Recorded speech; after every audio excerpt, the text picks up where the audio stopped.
সহানুভূতি, তার প্রতি সহানুভূতি বেড়ে যায়। তো জামাত কোনো মারামারি করছে না, কিছু করছে না, শুধু দাওয়াত দিচ্ছে, তারা মারবে কেন? তারপর নিরীহ মানুষ যদি একটু আক্রান্ত হয়, তাহলে তো বরং তার তো সহানুভূতি আরো বেড়ে গেল। বাড়ে গেল। আর বুটের মাঠে বিএনপির জন্য এটা পরাজয় হবে যে আক্রান্ত হলে। আমাদের পরের দর্শক দেখেন নিজে মশারি টাঙ্গিয়ে আপনার সাথে কথা বলতে এসেছে আলম রাজমিস্ত্রি। আমি আলম ভাইকে স্যালুট করি যে উনি নিজের নামের সাথে উনি যে রাজমিস্ত্রি প্রকাশ করে। যেরকমটা হাসনাত আব্দুল্লাহর বাবা রাজমিস্ত্রি, এরকম আমাদের আলম ভাইও রাজমিস্ত্রি। হাসনাত আব্দুল্লাহ যেরকম তার প্রতিপক্ষকে বলেছিল যে আমার বাবা একজন রাজমিস্ত্রি, আমি গর্বিত সন্তান রাজমিস্ত্রির। তো আমাদের এই আলম ভাইকে দেখলে আমার হাসনাত আব্দুল্লাহর কথা, তার বাবার কথা মনে হয়। তো আমি আলম ভাই সরাসরি মেজর জামান স্যারকে আপনি প্রশ্ন করুন। জি মাসুদ ভাই, আপনাকে আর আমার অতিথি স্যারকে সহ আসসালামু আলাইকুম। আমি যে কথাটা বলবো কথাগুলো মাসুদ ভাইয়ের কাছেও যাবে আর আমার স্যারের কাছেও যাবে, যেটা যার কাছে যাবে আমাকে উত্তর দিবেন। 1 নাম্বার কথা হলো যে স্যার, বাড়ি কোথায় বাবা? বাড়ি কোথায়, কোন জায়গা থেকে বলছেন? বগুড়া সারিয়াকান্দি হাট শেরপুর। ও, বগুড়া সোল। হ্যাঁ, ঠিক আছে। জি, আমার 1 নম্বর প্রশ্ন হলো যে আজকে জামাতের আমির সাহেব বলছে 5 বছর আর 60 বছর, মানে 5 বছর পর্যন্ত শিশুদের চিকিৎসা ফ্রি করবে, আর 60 বছর পর যা শিশুদের চিকিৎসা মানে বৃদ্ধদের চিকিৎসা করবে। তাই আমার কথা হলো যে 5 বছর না, এটা 15 বছর করলে ভালো হতো কি, কেননা 15 বছর পর্যন্ত শিশুই থাকে, সেই ইনকাম করা শিখে না।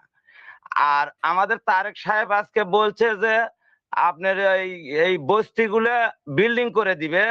তা আমার কথা হলো বস্তিগুলো বিল্ডিং যে করে দিবে, এই বস্তিতে যারা যারা আছে তাদের নাম কি সেখানে থাকবে, নাকি ওই 5 আটা খালি গোলাম এগরে নাম যাবে?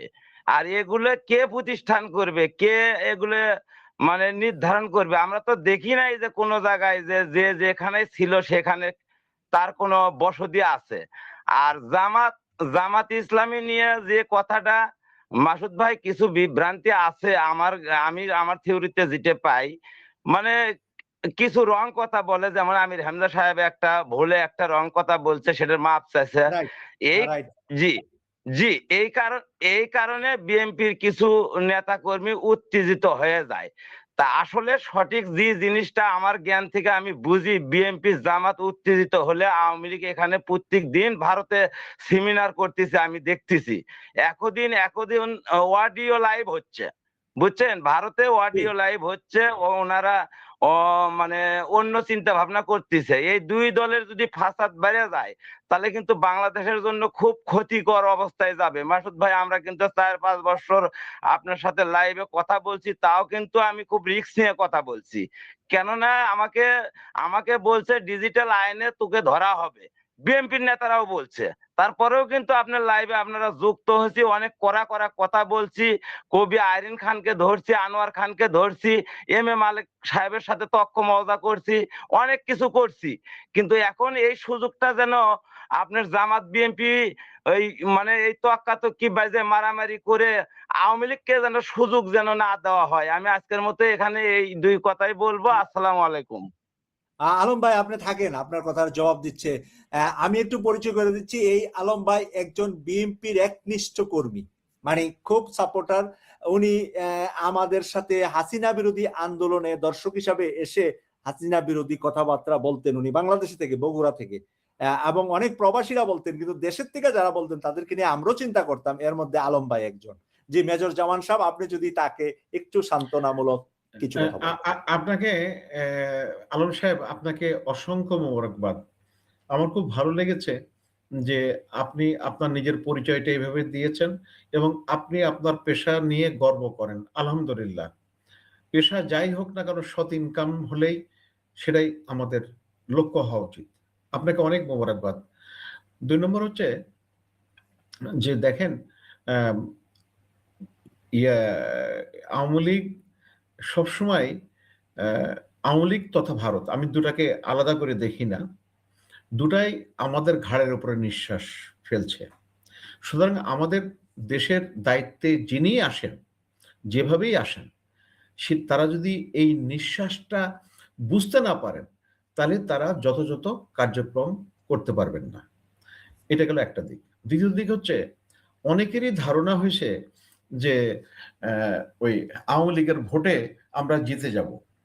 আমার মনে হয় না যে এটা খুব একটা যৌক্তিক কারণ। কারণ আমি বেশ কিছু লোকের সাথে কথা বলেছি যারা আওয়ামী লীগ করে, তারা বলছে আমরা ভোট কেন্দ্রে যাব না। এরকম একটা কথা বলেছে। আমি আর দুইটা উদাহরণ একটু অ্যাড করে দিই, আপনার জন্য সুবিধা হবে। একটা হলো শেখ হাসিনা নির্দেশ দিয়েছে আওয়ামী লীগের নেতাকর্মীরা যেন ভোট কেন্দ্রে না যায়, ভোট না দেয়। জি, জি, আরেকটা হলো লন্ডনে আমার খুব কাছে গত সপ্তাহ বাংলাদেশ থেকে তরকারি পর্যন্ত আমার জন্য নিয়ে আসছে, কিন্তু উনি আওয়ামী লীগ করেন, আমার নেইবার আর কি, আমার প্রতিবেশী। কিন্তু আওয়ামী লীগ করলো, মাসুক ভাইকে ভালোবাসে, কারণ হলো আমার সাথে একসাথে মসজিদে যায়, আমরা জুম্মা পড়ি। লন্ডনে কিন্তু আওয়ামী লীগ, বিএনপি, জামাত, জাতীয় পার্টি সবাই অন্তত শুক্রবারে জুম্মার নামাজ পড়ে। এই এই জি, এই জিনিসটা এখানে আছে। মানে আমাদের জি। একটা মনে করেন বাংলাদেশি মুসলমানরা শুক্রবারে নামাজ পড়ে না এমন খুঁজে পাওয়া কঠিন হবে, কম হবে আর কি, পরিমাণটা সংখ্যা কম। জি, জি, সংখ্যা কম। জি, আর জি। 5 ওয়াক্ত নামাজ পড়ে ধরেন আওয়ামী লীগেরই 80% মানুষ, অন্য দল তো মোটামুটি সবাই পড়ে, 5 ওয়াক্ত নামাজ পড়ে। এখানে এটার একটা জি, রেওয়াজ আছে আমাদের, একটা চাল চলনের মধ্যে। জি, তো উনিও জি। 5 ওয়াক্ত নামাজি, এজন্য আমার সাথে খুব ভালো সম্পর্ক।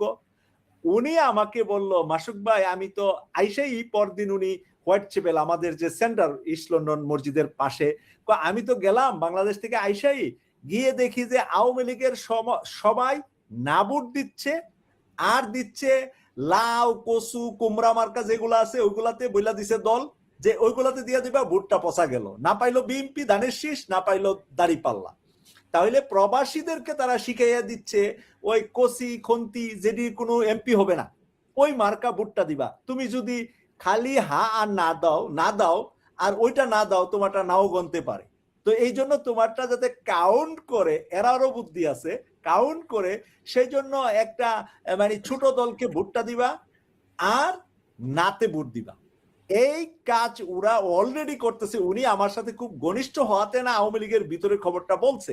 তো এই জন্য বিএনপি বা জামাত যদি আশা করে আওয়ামী লীগের ভোট পাইব, সেটা তাদের জন্য বুমেরাল হবে বা কাল হবে বা ক্ষতি হবে বলে আমি মনে করছি। যদি জামান সাহেব 1 মিনিট আর একটু আলম ভাইকে বিদায় দেন, আমাদের অনেক আছে। আচ্ছা, রাইট। আমি একটু আপনাকে একটা বাস্তব একটা কিছু উদাহরণ দিই। আমি বলি যে কোনো সন্দেহ নেই বিএনপি জামাত দুইজনই অত্যাচারিত হয়েছিল আওয়ামী লীগের সময়। কত লোক যে গায়েব হয়ে গেছে এবং তারা দুনিয়ায় ফেরত আসেনি। কিছু সৌভাগ্যবান ব্যক্তি ফেরত এসেছে। তো এই জন্যে ক্ষোভ থাকা স্বাভাবিক। তো জামাত যেটা করেছে, এই ক্ষোভটাকে তারা কিছুটা ধৈর্য ধরে অ্যা নেতাকর্মীদেরকে শান্ত করতে পেরেছে। যে তোমরা মারামারি করো না। ওরা ভুল করেছে, খারাপ কাজ করেছে, ওদেরকে অ্যা একটু মাফ করে দাও। এটা গেল একটা দিক। দ্বিতীয় দিক হচ্ছে যে দেখেন প্রত্যেক দলেরই জামাত বাদ দিয়ে অন্য ২ দলের জন্য জামাত, বিএনপি এবং আওয়ামী লীগের এদের হচ্ছে কি একেবারে একনিষ্ঠ সমর্থকের সংখ্যা ৫ থেকে ১০% এর বেশি আমার মনে হয় হবে না। বাকিগুলো হচ্ছে যে সময়ে ভোট হচ্ছে সেই সময়ে তারা আ প্রার্থী এবং পরিবেশ পরিস্থিতি বিচার করে তারা একটা মার্কাকে ভোট দেয়। আরেকটা জিনিস হচ্ছে যে অ্যা খুব গুরুত্বপূর্ণ যে এবারের নির্বাচনে এই যে ২০০১ সালে কিন্তু আমাদের সর্বশেষ সুষ্ঠু নির্বাচন হয়েছে যেখানে অ সবাই অংশগ্রহণ করেছিল। ২০০৮ এ নির্বাচন সুষ্ঠু হইছে কিন্তু সবাই অংশগ্রহণ সুষ্ঠুভাবে করতে পারে নাই। কারণ জামাত, বিএনপি তখন তারা দৌড়ের উপরে ছিল। কেয়ারটেকার গভর্নমেন্টের সময়। সুতরাং দেখেন যে ছেলেটার বয়স ছিল ১৭ বছর, আজ থেকে ২৬ বছর আগে ও ও ভোট দিতে পারে নাই সুষ্ঠুভাবে, ভোটের পারে নাই। সুতরাং ভোটের একটা বিরাট অংশ এবার আসবে তারা কোনদিন ভোট দিতে পারে নাই। আর আরেকটা গুরুত্বপূর্ণ পয়েন্ট হচ্ছে যে এই যে আমাদের নতুন প্রজন্ম তারা কিন্তু বাপ অ্যা নৌকায় ভোট দিত বলে ছেলে নৌকায় ভোট দেবে এর আশা করা যায় না। আমি আমার ছোট মেয়েটা যে এখন এক বিশ্ববিদ্যালয়ের ছাত্রী, আমি তো ওই ৫ তারিখে সকাল 10টার পর থেকে তার আমি খুঁজে পাচ্ছি না, সে গেছে মিছিলে। Right, right. তো ওকে তো সে তো আমার কথা শুনে ভোট দেবে না, রাইট। সেটা মূল্যায়ন করছে। সো আমাদের এই প্রজন্মের একটা বিরাট অংশ তারা নিজস্ব মূল্যায়ন করবে। সেই মূল্যায়নটা অতীত কার্যক্রম, তারপরে এই যে মানে নিকট অতীতে কি কার্যক্রম এবং আগামীতে তাদের কি কার্যক্রম, এর উপরে ভিত্তি করেই